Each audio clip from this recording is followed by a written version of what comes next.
Marshan Lynch says, "Do you have any questions for Marshan, Bernie?" Yeah, Marshan, listen, why won't you speak to the press?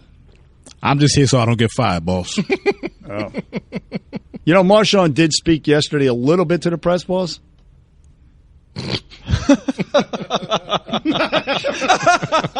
A very little. Son of a bitch. I mean.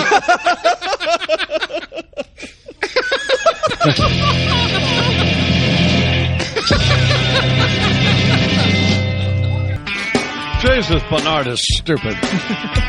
You know, here's the thing about Bernard. The only reason he's on a program is because he's smart and funny, but, I mean, he gets listed. He's just an idiot. If you send Bernard an email, he doesn't read it. Seems contradictory. You can't leave him a phone message because his phone box, either it says it hasn't been set up. Text me, yo. Text yo. Or that Hello. You can't. I mean, not. So I send him an email, Right. and he doesn't read it. Amazing. So then, It's funny, though. I mean, he's not. He's just as bad. Megan is. I'll tell you about Megan in a minute. You can't make up. I mean, you know, with the what? And tease. I'm paying these people a lot of money, and they're awful. good tease. Good. You know what I'm going to do? Fire them. No. Oh yeah. No, yeah. Jeez. I mean, boy, what are you nuts? That was a good briefing, though, right? Very. Excellent. Thank you. Covered it. Text me later. Amazing. Count Jesus. 5, 4, I just. It says. 10, 9, 8. What? The look on your face was priceless. No, because I mean, you go to all this, Made our whole week. and this dumb bastard, It made Connor laugh. and then he tries to tell me, "Well, you didn't send me." Well, yeah, I did. Rob's rolling here, so. Son of a bitch! In the morning. Oh my God, I am surrounded by. I was praying he was going to do something. Yeah, too. me too. Oh, I my love God. Bill Evans. There is a God, man. Me too. I knew it was going to be him. Good plan, I meant. Oh, it was so good. Good plan. So yesterday around 5 o'clock, or maybe not 5 o'clock, I forget what time it was. Not really. It was late in the afternoon. Megan comes in and she says Hannah Storm can't do it in the morning, and because it's too early in Arizona, she was going to be on at 6:30 Eastern time, which would be 3:30 in Arizona. She's out there for ESPN. Why would she want to get up at 3 o'clock in the morning to do this? Which once I realized she went, so I said, "What do we do?" And I said, "I have an idea. Why don't we get Tony to dress up as Marshawn Lynch, Right. and he'll come in, and he'll be on the set all morning as Marshawn Lynch, but we won't talk to him, and we won't ask him any questions." So I sent an email to everybody on the program. Very smart. And the email reads, which Bernard, by the way, didn't bother to read. But you can email Bernard something, and he might answer 2 or 3 days later. Or he may never answer. Not really. So he's the single most irresponsible person I've ever met. He's like a 13-year-old, an irresponsible 13-year-old. Anyway, the note reads, which went to Bernard and everybody on the program. Tony will be on the set all morning as Marshawn Lynch. I will mention that he's here, but never actually speak to him or ask him anything. Throughout the morning, I will ask each of you at various times if you have any questions for Marshawn. You will answer, "No, not really." But that's not what happened, is it? Not really. So I say to Bernard, fully expect him to say that last hour. "Do you have any questions for Marshawn?" And he does. You had a good one, I thought. Yeah. You should tell people that don't listen to us locally what Bill Evans did, because that was even funnier. You got to admit, that was funny. You didn't never add. So I say to Bill Evans and Crash, the other engineer over there, I said to Lou, have Crash tell Bill Evans and a traffic dork, Jeff McCain, that we have Marshawn Lynch here this morning, and I'll ask them if they have any questions for Marshan, and they are to reply in some fashion or another, no, not really, or whatever. So I say to Bill Evans, Marshawn Lynch is here this morning, and before I could say anything else, Bill says, no, not really. Never asked him if he had any questions. He gave you whatever. He was right, though. We love Bill.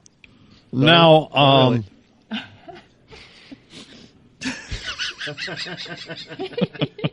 so, it's not the funniest thing anybody's ever done on the radio. It is now. Or television. But it was what I decided to do because in lieu of whatever else you could do that would be equally lame. But you just can't. For example, I was telling Robin, Tony about Megan Hurlbut. She's worked for me, I don't know for how long, 4 or 5 years, something, whatever it is. And I've said to her, and I'm not exaggerating at all, I'll bet you 100 times, don't speculate on stuff, don't guess. If I ask you something and you don't know, just say that and then find out. Do you think she can do that? Absolutely not. Can't do it. I mean, sometimes, but it depends. Yesterday I asked her something, and I said, she said, well, I assume. I said, she said, don't assume. Go find out. So then she acts as though it's an imposition because I've said to her, go find out. Well, do you think that does that seem like I'm being unreasonable? No, not really. Not really, right?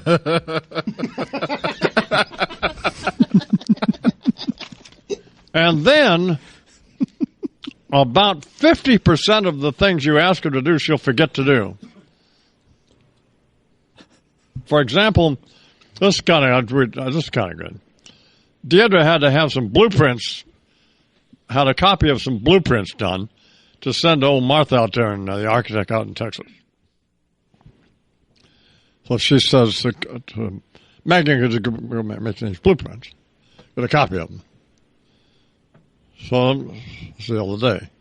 Do they get made? Well, of course not. So then, and who hears about it? Who do you think hears about it? Of course. So she asked Megan, why didn't you make the blueprints? Copy of the blueprints. And Megan says, understand, she just forgot to do it because she refuses. Well, whatever. She said, give some lame answers. She said, well, I thought you were going to write something on it. Well, and then she even realized, Megan did, that's an idiotic answer, which she admitted. So then, just for the hell of it, because I had nothing to do yesterday, I decided to ask her just to see what answer I would get, knowing that it was going to be a different answer. But thinking, well, maybe it won't be. There's a chance that she might be truthful. So I say, why didn't you make the copy of the blueprints? And she said, well, I was busy transcribing these conversations you had. Well, no, that's. I'll say to her, call so-and-so, call Mike Lynn, call somebody. And then let's just say she can't get a hold of them or has to leave a voicemail. 98.9% of the time, she'll never tell me what happened. So I'll be sitting there waiting to pick. And finally you say, hey, whatever, or I'll forget. And then later on in the afternoon, I'll say, hey, do you ever get a hold of Mike Lynn? 1.2. Oh, no, he's in Europe. Yeah, well. You cannot send an email to Bernard. Occasionally you can. Usually you hear 2 or 3 days later. You can't leave him a phone message because he never sets up his phone situation. So. Text, boss, text.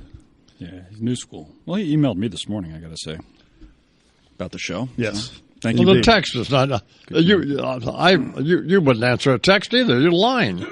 How does his desk look over there at the studio? It looked good. Am I ever late? No. Do I do my job every day? No, you don't do your job. Your job is to be funny and appear in the program. You do that job, but you pass yourself off as the executive producer of the program. You don't produce anything. So you know that. You don't book any. You don't do anything. The only reason you're on the program is because you're smart and funny. You're great on the program. Thank you. Thank you very much. Oh, my God. But as far as any administrative things, you don't do any of it. You're incompetent and irresponsible. No, not really. It's a lot coming.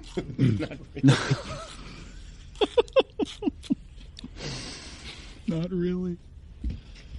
He is organized here. He's on top. He does all of this stuff for the briefing. Briefing? Always working the briefing. That's what he does. Well, it's a lot of work he's doing. Oh, God. Oh, Okay. isn't it a lot of All work? right. Okay. No complaints. All right. No, I'm no. I shutting give him up. a lot of money to do it. I'm shutting up. Amen. Not really. Oh, man. This is not supposed to be a source of irritation for me. You have enough. Or find enough, yeah.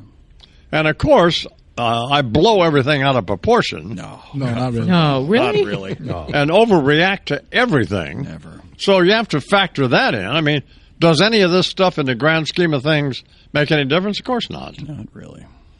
So, and do I actually really care? Not really. Not really. I mean, I am getting tired. I'm getting tired of telling Megan. Well, eventually there's going to be a point where I'm going to get really tired of it. Or, for example, I'll tell you, there's an idiot, Wes Bowmaster, who works out at the ranch. This will be good. He's worked there for years. Sit back. And he wants to be a cowboy, but that's not going to ever happen. But he thinks he is. He dresses up like one. Really? He does? Really? Yeah. He does look like a cowboy. You got to give him that. The Yeah, mustache. well, and the- okay. All that. So I say to Wes and Donnie, I said, we got a horse there at the ranch in New Mexico that I own. His name is Hemingway. I think he might be able to be. He might make a good roping horse. Take him down to Mike Arnold at the 8X in the Joe Beaver's Ranch in Texas and have Mike train him. I said, I made arrangements for Mike to see if he can train him make a roping horse out of him. Because Mike has made the EQ, whatever it is, Horse of the Year roping horse. So if you're going to have a roping horse trained, he's one of the guys to do it, Mike Arnold. So Wes takes him down there, and he says to I guess he thinks I haven't ever talked to Mike Arnold. Wes takes it upon himself, this moron, to he tells Mike, so this horse has been turned out in the pasture for 4 years. In other words, not ridden for 4 years, which is not true. Donnie rode him last week. Rode him all last summer. I sat there and watched him ride him. Well, why did Wes do that? He thought for some reason that, who knows why he did. Just an idiot. So then Donnie says Wes needs a place to stay in Huntsville before he goes back to the ranch. I said, fine. I booked him a motel. So it's the same motel where I stay when I go to Huntsville.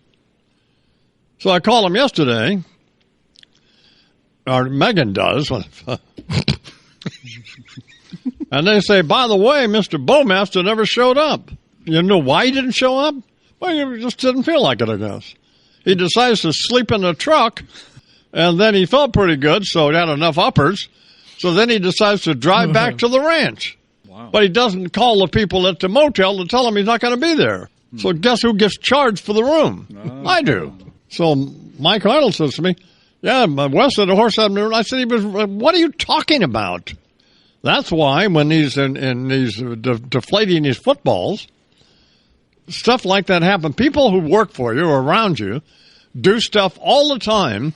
They take it upon themselves to do stuff that you don't want them to do, or that you certainly didn't tell them to do.